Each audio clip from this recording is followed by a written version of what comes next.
요한계시록은 갖가지 상징과 여러 가지 신비한 묘사들로 이루어져 있지만 요한계시록을 딱 두 단어로 설명을 하면 하나는 종말과 교회입니다.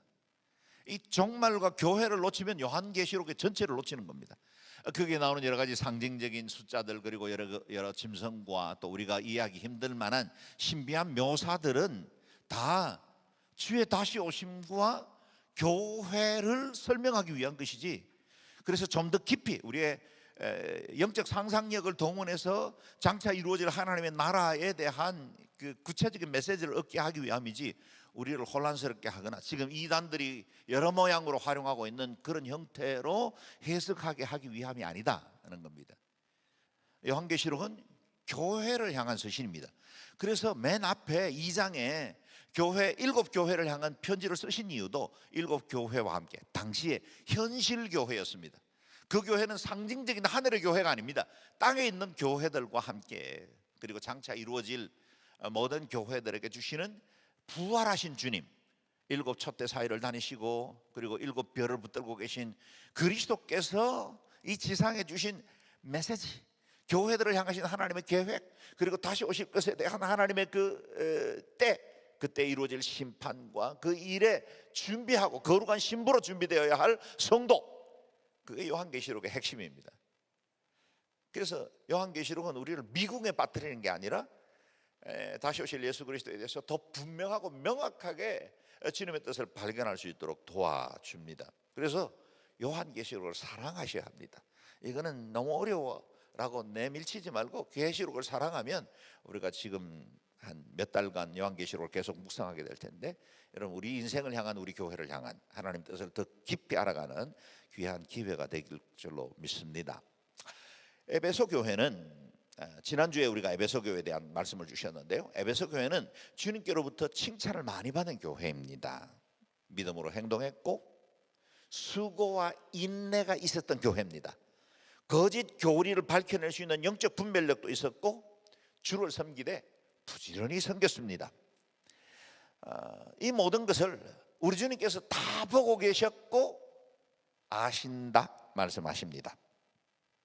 그리고 에베소 교회는 주님께서 미워하는 것을 그들도 미워했습니다. 이렇게 칭찬받은 에베소 교회, 그런데 책망도 없지 않았습니다. 그들은 첫사랑을 잃어버렸다는 겁니다. 그래서 그 첫사랑을 회복하는 방법을 4개의 R로 설명을 했는데, 그 3개의 단어들이 기억나죠? 생각하라, 회개하라, 회복하라.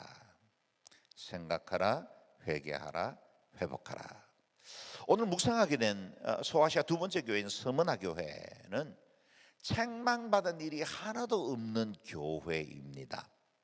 도표에서 보시는 것처럼 칭찬만 받은 교회는 서머나 교회와 빌라델비아 교회, 딱 2개의 교회만 칭찬받습니다. 그 때문에 여러분, 우리가 주변에 보고 있는 많은 교회들은 이 2개의 이름을 딴 교회들이 많이 있습니다. 칭찬만 받은 교회이기 때문에 사모하는 마음이 있었겠죠. 그래서 여러분, 인터넷에 검색해 보면 금세 서머나 교회라고 이름을 쓴 교회들이 꽤 많이 있다는 걸 알게 될 겁니다. 남가주 서머나 교회, 창원 서머나 교회, 그리고 또 밴쿠버 빌라델비아 교회, 제주 빌라델비아 교회, 그리고 심지어 미국 동부에는 필라델피아라는 도시 이름도 있죠. 그만큼 칭찬받은 교회이기 때문에 사람들이 사모하고 있었다는 겁니다. 반면에 라오디게아 교회는 칭찬은 없고 책망만 있는 교회입니다. 혹시 인천 라오디게아 교회, 이런 교회 보신 적 있습니까? 그런 교회 이름은 쓰지 않습니다. 왜냐하면 책망만 받은 교회로 서고 싶어하는 성도는 아무도 없기 때문이죠. 7교회 가운데 우리가 본받아야 할 교회 이름 쓰고 싶은 것 너무나 당연하고, 그 아름다운 교회 이야기를 우리가 묵상하려고 하는 겁니다. 8절 말씀을 읽어봅니다. 시작. 너는 서머나 교회 사자에게 이렇게 쓰라. 처음이요 마지막이시니 곧 죽었다가 다시 살아나신 이가 이렇게 말씀하신다. 아멘. 각 교회에 대해 말씀하시는 것을 보면 예수님께서 먼저 자신을 소개하는 묘사가 각각 다르다는 걸 알 수가 있습니다. 우리가 지난주에 묵상한 에베소 교회에 대해서 말씀하실 때는 오른손에 7뼈를 잡으시고 7금촛대 사이를 다니시는 이라고 소개하셨죠. 교회 주권자가 누구이신지를 분명하게 밝힌 겁니다. 오늘 스무나 교회를 향해서 말씀하실 때는 처음이요 마지막이시니 모든 것을 다스리시는 분, 또 동시에 곧 죽었다가 다시 살아나시니 라고 소개하시므로 스무나 교회에게 주실 말씀, 이어지는 말씀에 대한 마치 예고처럼 그렇게 당신을 묘사하고 계십니다. 여기는 분명한 의도가 있다는 것을 알 수 있죠. 이 교회가 처한 형편과 그리고 그들의 지금 영적 상태를 잘 드러내어 설명한 것이라 하겠습니다. 그렇다면 스무나 교회 왜 이러한 주님의 자기 계시가 필요했을까요? 먼저 도시 스무나에 대해서 좀 더 알아봅니다.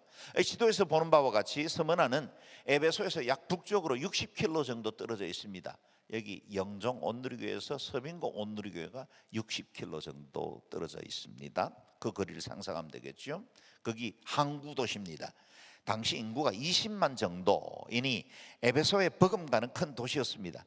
지난주에 살펴본 바와 같이 옛 에베소는 완전히 폐허가 되어서 유적지로 남아있지만 스무나는 이스탄불 그리고 앙카라와 함께 지금의 튀르키예의 3대 도시인 이즈미르가 되어 있습니다. 이미 주전 300년경 알렉산더가 이 스무나 지역을 정복한 이후에 계획 도시로 개발했던 곳입니다. 부요하고 질서가 있는 도시가 되었죠. 그리스의 역사가요 지리학자였던 스트라보는 스무나를 이오니아에서 가장 아름다운 도시라 그렇게 불렀고, 이 언덕을 중심으로 형성된 해변 도시의 아름다운 경관 때문에 에게해의 진주 아시아의 면류관이라고 불리기도 할 만큼 아름다운 도시였습니다. 또한 스무나는 로마 총독이 직접 통치했던 속주였고 로마에 대한 충성심이 매우 높았던 도시였습니다.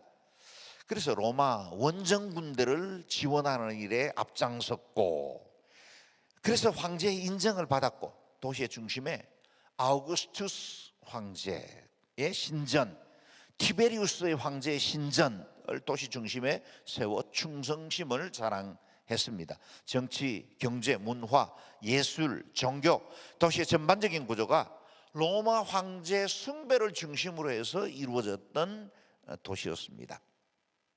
당연히 로마 중앙으로부터 인정을 받았고 일찍부터 자유도시로 발전할 수 있었습니다.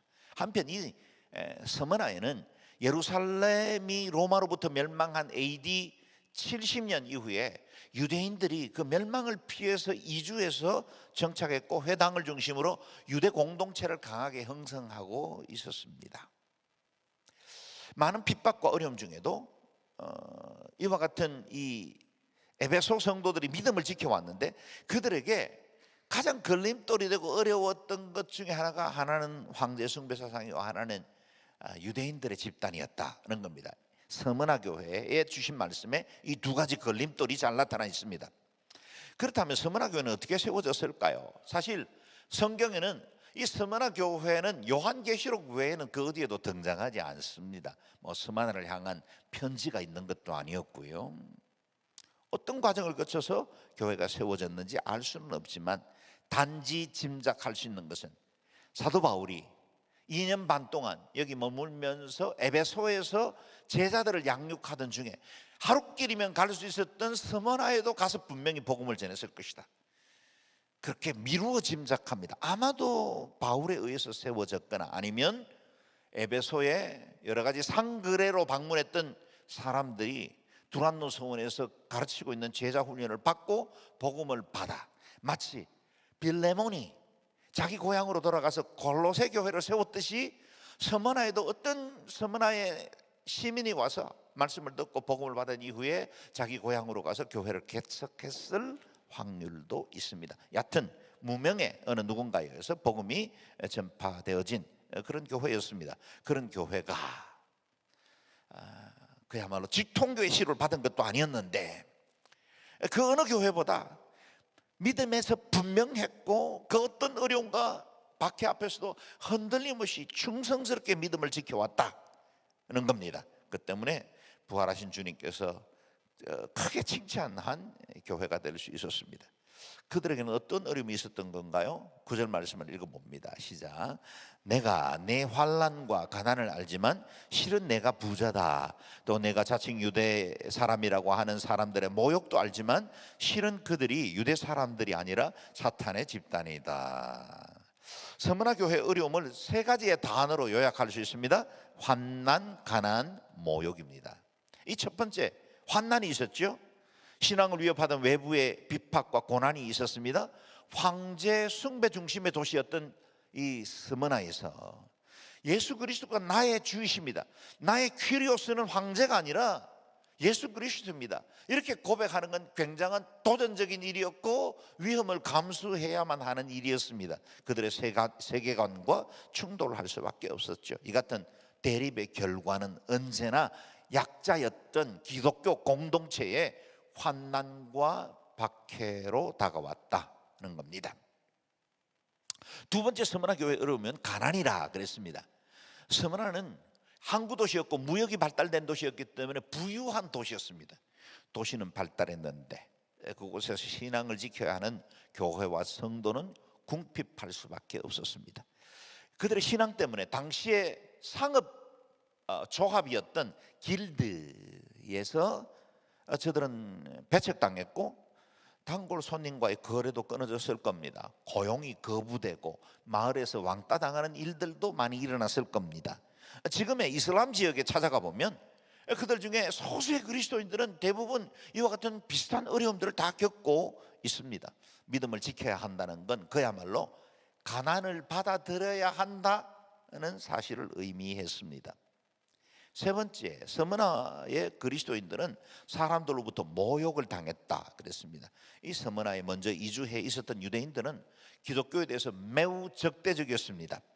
그들은 기독교인들을 유대교의 이단이라, 자신들만이 정통이라며 로마 정부에 어필하면서 정권과 가까이 있으면서 기독교를 배척했습니다.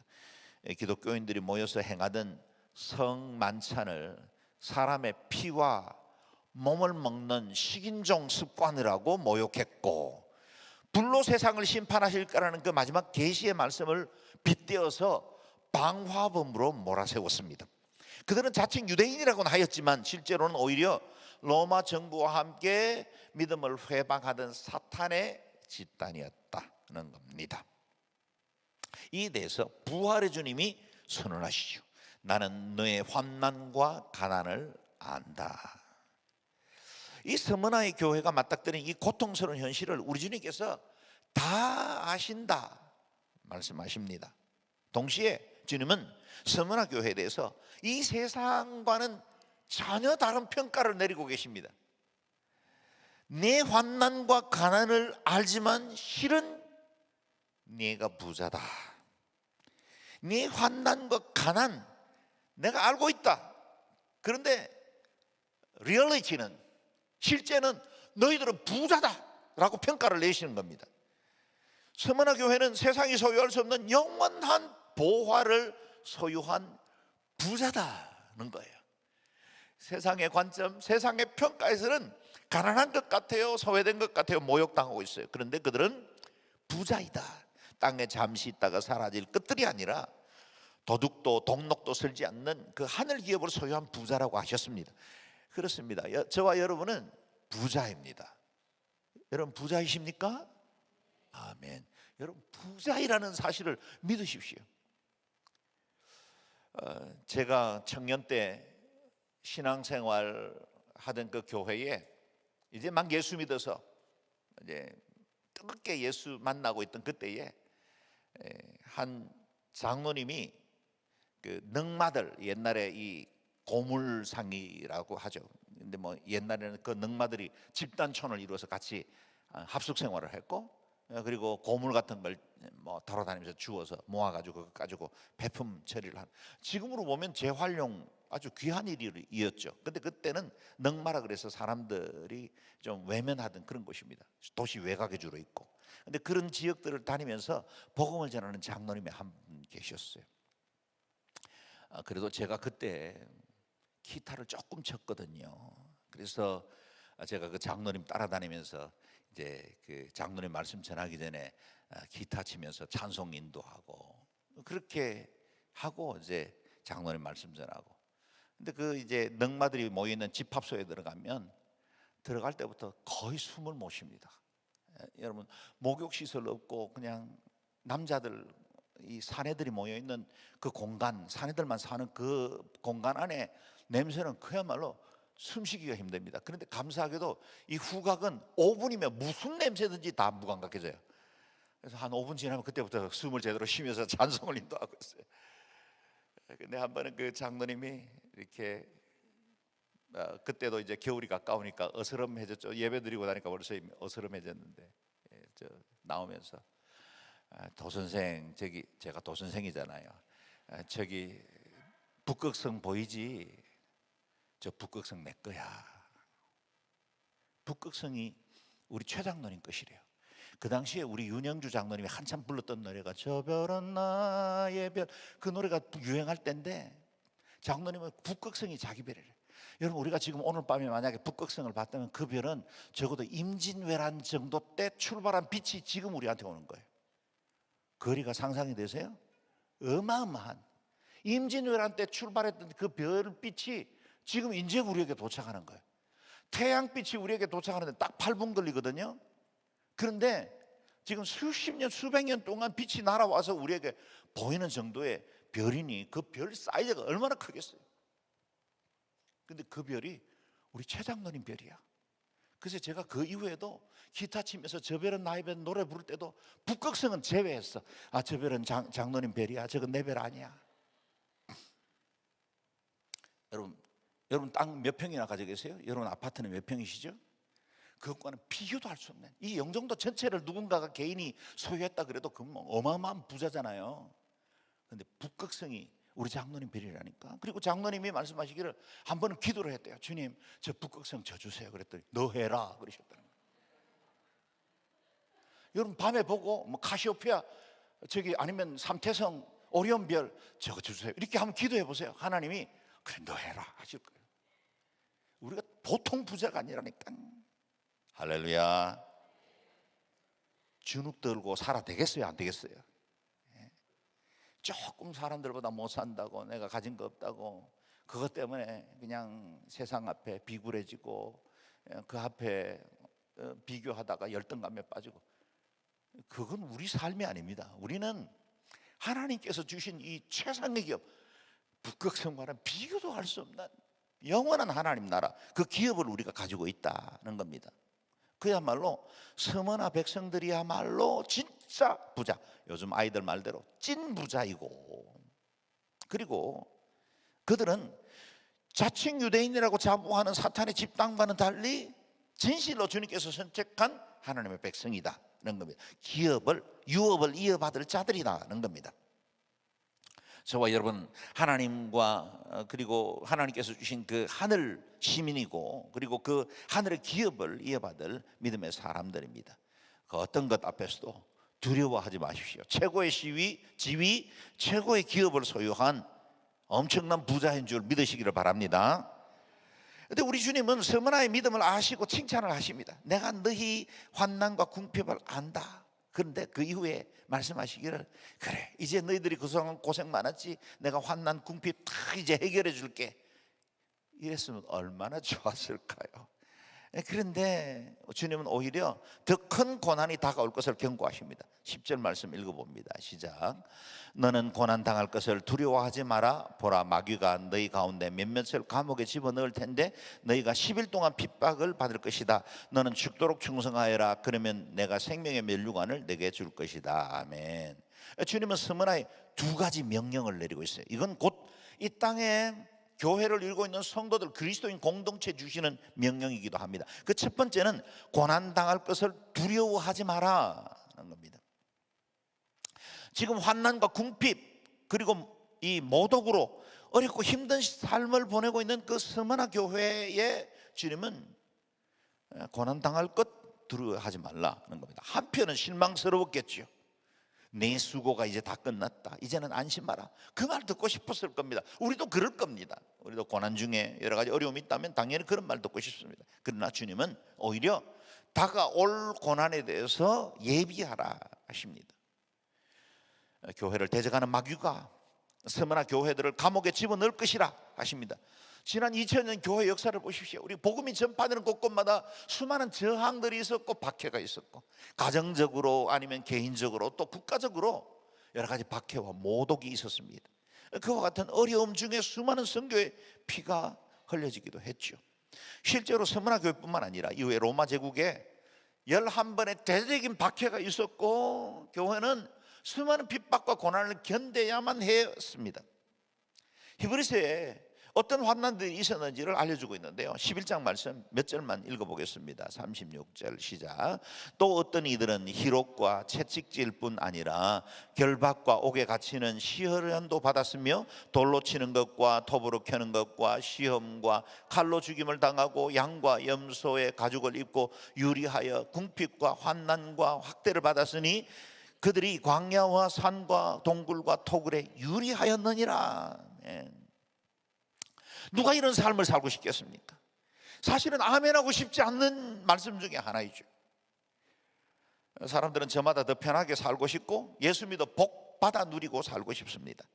그러나 믿음의 선배들은 세상의 즐거움과 안락함을 단호히 포기하고 믿음을 따라 살기로 결정했습니다. 예수를 부인하기만 하면, 그리고 세속적인 방법으로 이 땅이 모든 것인 양 살아가면 너무나 편하고 쉬운 인생을 살아갈 수도 있음에도 불구하고 그들은 단호히 믿음을 결정했고, 영원한 하늘나라가 있다는 걸 알기에 그 기업을 바라보고 기꺼이 환난 한가운데로 걸어 들어갈 수 있었다, 그런 겁니다. 히브리서 10장에도 그런 말씀이 나오는데요, 같이 읽어봅니다. 시작. 여러분은 빚을 받은 후에 고난 가운데 큰 싸움을 이겨낸 지난 날들을 기억하십시오. 여러분은 때로 비방과 환난을 당함으로 공개적인 구경거리가 되기도 했고, 또 때로는 이렇게 살아가는 사람들의 동료가 되기도 했습니다. 또한 감옥에 갇힌 사람들과 함께 아파하고 여러분의 재물을 빼앗기는 것도 기쁨으로 감당했습니다. 이는 여러분이 보다 나은 영원한 재물이 있는 줄을 알았기 때문입니다. 그러므로 여러분은 담대함을 버리지 마십시오. 이는 그 담대함이 큰 상을 가져올 것이기 때문입니다. 아멘. 여러분이 보다 나은 영원한 재물이 있는 줄을 알았기 때문이다. 저와 여러분은 알고 있습니다. 이미 그것은 약속되어 있는 것이고 우리는 믿음으로 그 사실을 받아들이고 있죠. 그렇다면 담대함을 버리지 마십시오. 그 담대함이 더 큰 상을 가져올 것이기 때문이다 하십니다. 사랑하는 여러분, 믿음의 길에는 고난이 따릅니다. 그게 제자의 길입니다. 사랑하면 수고도 함께 당하는 것입니다. 그러나 우리는 기꺼이 이 길을 걸어갈 수 있습니다. 자원해서 고난 한가운데로 걸어갈 수 있습니다. 이는 보다 나은 영원한 재물이 있는 줄 알았기 때문이죠. 또한 고난을 예고하는 말씀을 잘 읽어보면 그 고난에 대한 해법, 풀 수 있는 길도 주어져 있습니다. 다시 말씀을 보십시오. 마귀가 너희 가운데 몇몇을 감옥에 집어넣을 텐데 너희가 10일 동안 핍박을 받을 것이다.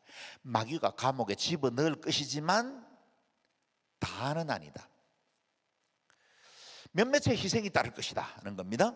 뿐만 아니라 핍박을 받을 것이다. 그러나 영원하지는 않다. 이 핍박의 10일이라는 시간을 주어졌죠.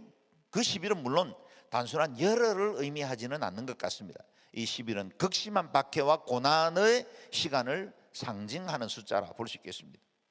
그 고난을 통과하는 사람에 따라서 열흘의 시간은 엄청 긴 시간일 수도 있고 또 어떤 사람에게는 짧은 시간일 수도 있죠. 지난 열흘 어떻게 보내셨나요? 독감으로 고생하는 사람은 정말 힘든 열흘을 보냈을 겁니다. 그 열흘이 긴 시간일 수도 있겠죠.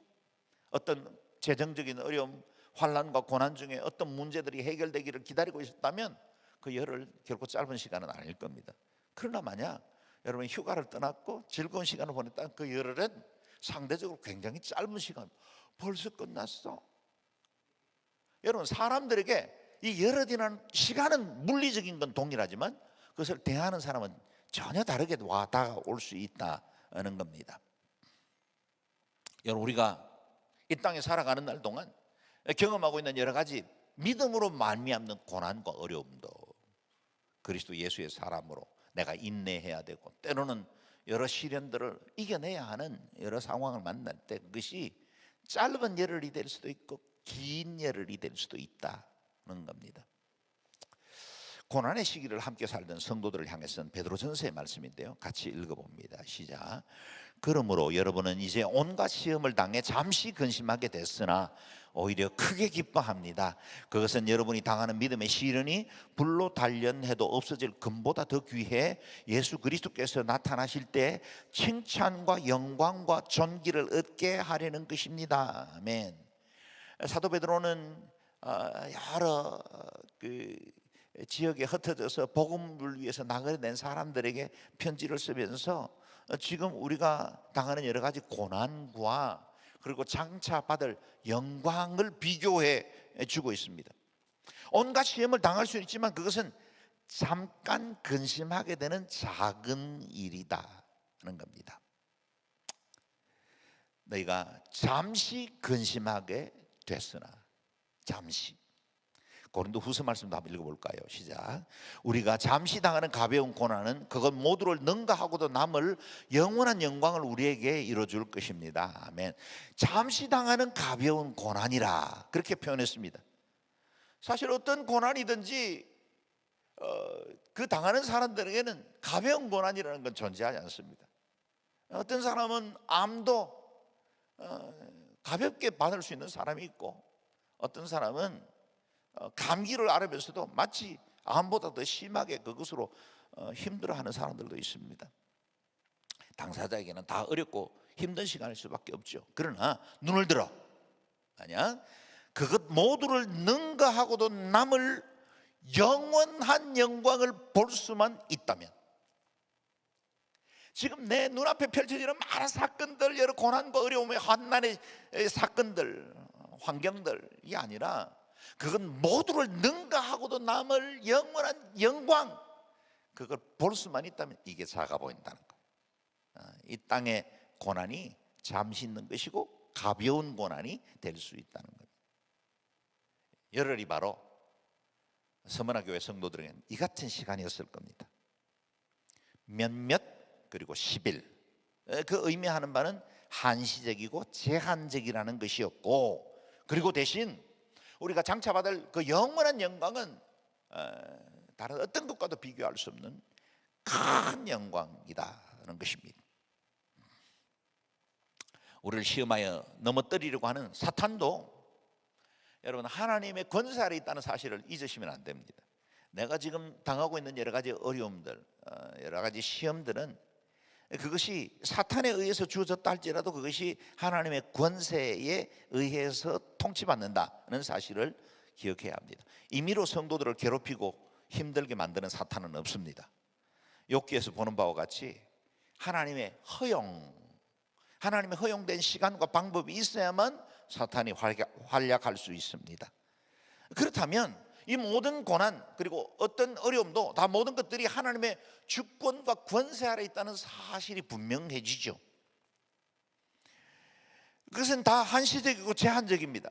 그리고 하나님의 컨트롤 아래 있기 때문에 그 모든 과정들을 통해서 하나님은 반드시 당신의 의와 선을 이루어 가신다는 겁니다. 공중 권세 잡은 자가 활개를 치는 것 같아 보이지만 그 또한 그 위에 계신 하나님의 권위 아래에 있다는 겁니다. 그래서 하나님을 바라보면 이깁니다. 그리고 견디면 이깁니다. 고난을 극복하는 가장 좋은 방법은 인내하는 것이고, 우리의 눈을 들어 땅이 아니라 하늘의 영광을 바라보는 것입니다. 서머나 교회를 향한 두 번째 명령은 죽도록 충성하라는 것이었습니다. 서머나 교회는 큰 고난을 앞두고 있습니다. 옥에 던져지는 기간이 10일이라고 한정짓기는 했지만 이후에 무슨 일이 일어날지 그들도 알지 못한 채로 살아야만 했습니다. 두려움이 몰려왔을 겁니다. 주님은 불안해하는 그들을 위로해 주시는 게 아니라 오히려 마음의 각오를 더욱더 견고케 하십니다. 죽도록 충성하라. 죽음을 각오하면 무서울 게 뭐가 있겠습니까? 우리는 고난 당할 때마다 묻습니다. 주님, 얼마나 더 참아야 합니까? 언제까지 이 고난이 계속됩니까? 그때 주님이 때로는 이렇게 말씀하시는 거예요. 죽도록 충성하라. 하영도 목사님 설교하실 때 이런 말씀을 하셨던 것이 기억납니다. 성도들이 와서 지금 여러 가지 사업이나 이런 건강 문제 때문에 너무 힘들어서, 목사님 힘들어서 죽을 것 같아요. 그때 하 목사님이 아유, 그렇게 얼마나 힘드셨어요. 이렇게 힘들지만 힘내세요. 이렇게 위로하는 게 아니라 죽을 것 같이 힘들어요. 그러니까 콱 죽어버리세요. 콱 죽어버리세요. 여러분, 이게 굉장히 냉정한 말씀 같지만, 여러분, 우리가 살아버리고 발부둥치니까 너무 마음이 힘들고 어려운 거지. 나 죽습니다 그냥. 아, 죽으면 죽지 뭐. 오늘 오후에도 임종 예배가 계획되어 있는데, 임종을 얼마 앞두고 있지 않는 우리 박진혁 권사님 가정에서 예배를 드리기로 했는데, 권사님이 암이, 폐암이 퍼져가지고 지금 온몸에 암이 다 퍼졌어요. 그 암 투명하면서도 예배자를 지켰어요. 할 수만 있으면, 움직일 수만 있으면 예배 올리고 그렇게 힘썼고, 예배 시간에는 사실은 여러분, 우리가 지금 여러분이 듣는 이 설교 시간 30분과 이 말기암 환자가 견뎌내는 30분은 엄청 다를 거예요. 근데 그 자리 지키면서 끝까지 예배했어요. 지금은 기력이 없어 예배당에도 올 수도 없고, 내가 힘 주시면 예배당 가겠다고 늘 그렇게 말씀하시는 분이에요. 근데 이 권사님이 늘 죽음에 대해서 너무 자유로운 거예요. 그냥 딸들이 그냥 엄마 이야기만 하면 눈물 줄줄 흘리고 힘들어하는 거지, 본인은 너무 태연해요. 내가 죽으면 천국에 가는데. 이게 죽음에 대한 관점이 다르고 믿음 안에서 바라보는 게 다르니까 이게 살아가는 해석이 다 달라지는 거예요. 죽도록 충성하라. 이 죽도록이라는 말은 충성의 강도를 의미하기도 하고 동시에 충성의 기간을 의미하기도 합니다. 죽도록 충성하고, 그리고 끝까지 충성하고. 어느 만큼 충성할까요? 목숨 던질 만큼. 언제까지 충성할까요? 죽음이 너를 부를 때까지. 이 목숨 다하기까지 주님 사랑하되 끝까지 인내하고 사랑하라, 충성하라 말씀하시는 겁니다. 그런데 저와 여러분에게는 이렇게 죽도록 충성해도 좋을 만한 이유가 분명하죠. 주님의 약속이 있기 때문입니다. 내가 생명의 멸관을 내게 줄 것이다. 마치 예수 그리스도께서 십자가의 죽으심으로 부활의 영광을 얻게 되신 것 같이, 우리가 죽도록 충성하면 주님께서 우리를 위해 영원한 영광과 찬란한 생명의 멸류관 예배해 주신다는 겁니다. 11절 말씀 같이 읽어볼까요? 시작. 귀 있는 사람은 성령이 교회들에게 하시는 말씀을 들으라. 이기는 사람은 둘째 사망에서 해를 받지 않을 것이다. 아멘. 저와 여러분은 죽어도 죽지 않습니다. 영생을 소유하고 있습니다. 우리는 영원한 하늘나라가 기업으로 주어져 있습니다. 그러므로 여러분, 제가 몇 번 반복하지만 다시 기억하십시오. 한 번만 태어난 사람은 두 번 죽습니다. 그러나 육체의 죽음, 두 번 태어난 사람, 한 번 육체로 태어나고 거듭난 사람은 한 번만 죽습니다. 저와 여러분, 육체의 죽음은 맞이할 수는 있겠지만 둘째 사망은 맞이하지 않습니다. 할렐루야. 이 첫 번째 부활에 참여하는 사람은 복되고 거룩합니다. 계시록 20장에 가면 나와요. 이들이 둘째 사망이 아무 권세도 갖지 못할 것입니다. 둘째 사망이 저와 여러분은 아무런 권세를 드러낼 수가 없어요. 우리는 이미 거듭났기 때문에 둘째 사망에 이르지 않습니다. 어떤 권세도 우리에게 해할 수 없습니다. 우리에게 영원한 생명이신 주님이 계시고 우리는 이미 영생이 시작되었기 때문입니다. 그러므로 우리가 진정으로 두려워해야 할 죽음은 육신의 죽음이 아니라 둘째 사망, 영원히 꺼지지 않는 불과 유황의 심판에 던져지는 둘째 사망을 두려워해야 합니다. 첫 번째 사망은 모든 사람들에게 정한 것입니다. 짧은 것입니다. 잠시 있다가 사라집니다. 그러나 둘째 사망은 거듭난 영혼들만 그곳에서 자유하게 되고 영원한 생명으로 우리를 이어가게 될 겁니다. 소아시아 교회 7교회 가운데 지금 우리가 그 7교회를 터키, 튀르키예를 방문하면 교회 형태가 남아있는 교회는 유일한 교회 하나만 남아있습니다. 서머나 교회입니다. 이즈미르에 가면 폴리갑 기념교회를 방문합니다. 그것이 바로 서머나 교회입니다. 저도 가보았어요. 이 폴리갑의 순교한 그 자리에 세워진 교회인데, 폴리갑이 누굽니까? 사도 요한의 직계제자입니다. 이렇게 직계제자를 속사도시대, 사도들에게 직접 제자가 된 사람을 속사도시대라고 불러요. 그 속사도 중에 한 사람이었고 AD 115년경에 서머나 교회 담임 목사로 부임했습니다. 황제 숭배의 중심 도시였어요. 그리스도를 전가하다 화형을 당합니다. 그가 화형당한 자리에 세운 것이 서머나 교회입니다. 교회 안으로 들어가면 선교자 폴리갑의 형상이 세워져 있고요, 그가 총독의 회유와 협박을 받으면서도 남긴 유명한 말이 있죠. 나는 86년간 그분을 섬겨왔는데 그동안 그분은 단 한 번도 나를 부당하게 대우하신 적이 없소.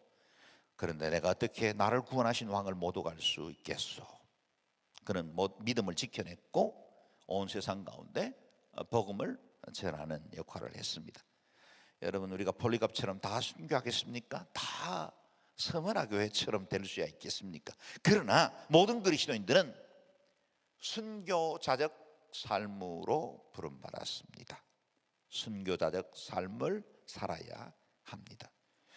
그리스도와 십자가를 위해 생명조차 귀한 것으로 여기지 않는 믿음의 결단을 이루면 어떤 장애, 어떤 어려움도 능히 극복해낼 수 있습니다. 저와 여러분 이와 같은 믿음의 결단으로 함께 찬양하면 좋겠습니다. 찬양할 때 주님 다시 오실 때까지 나는 이 길 가겠습니다. 좁은 문 좁은 길, 나의 십자가 지고 나의 가는 이 길 끝에서 나는 주님을 볼 때까지 이 길 계속해 나가겠습니다. 그런 마음으로 이 시간에 함께 고백하겠습니다.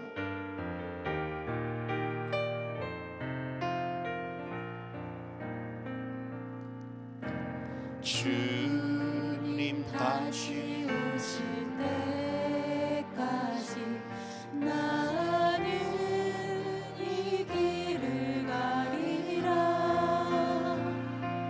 좁은 문 좁은 길 나의 십자가 지고 나의 가는 이 길 끝에서 나는 주님을 보리라. 영광의 내 주님 나를 맞아주시리. 주님 다시 오실 때까지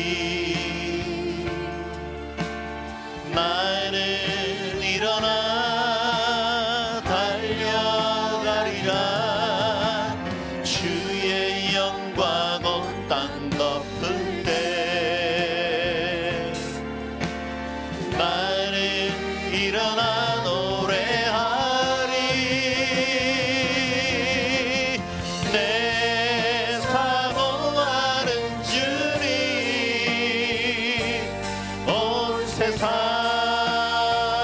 구주시라. 내 사모하는 주님 영광의 왕이신 내 사모하는